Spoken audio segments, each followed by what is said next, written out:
Donc on va corriger l'exercice sur les chèvres. Donc on s'intéresse à deux lots de chevrettes. Donc le lot A soumis à un régime à base de lait en poudre, le lot B soumis à un régime sans lait en poudre. Et on étudie donc les chèvres qui vont être fertiles ou les chèvres qui vont être non fertiles.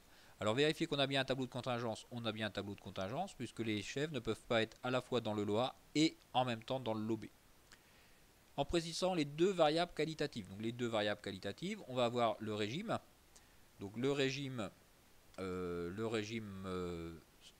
à base de lait en poudre, donc soit avec du lait en poudre ou sans lait en poudre. Et la fertilité, soit votre chèvre elle est fertile, donc fertile ou non fertile.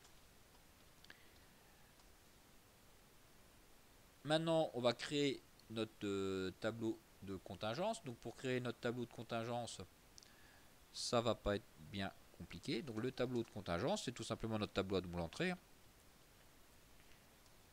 Donc notre tableau de contingence. Donc il va avoir deux entrées.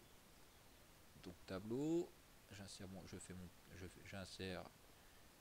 mon tableau, 4 lignes et 4 colonnes.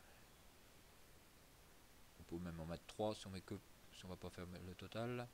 Alors, soit mes chèvres vont être provenir du lot A, soit elles vont provenir du lot B.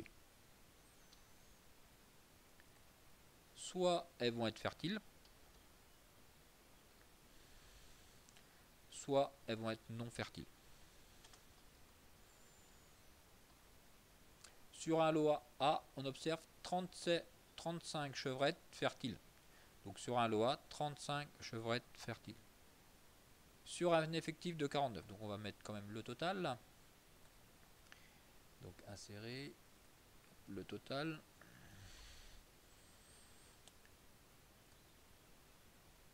Sur un effectif de 49. Ce qui m'en fait ici 14 non fertiles.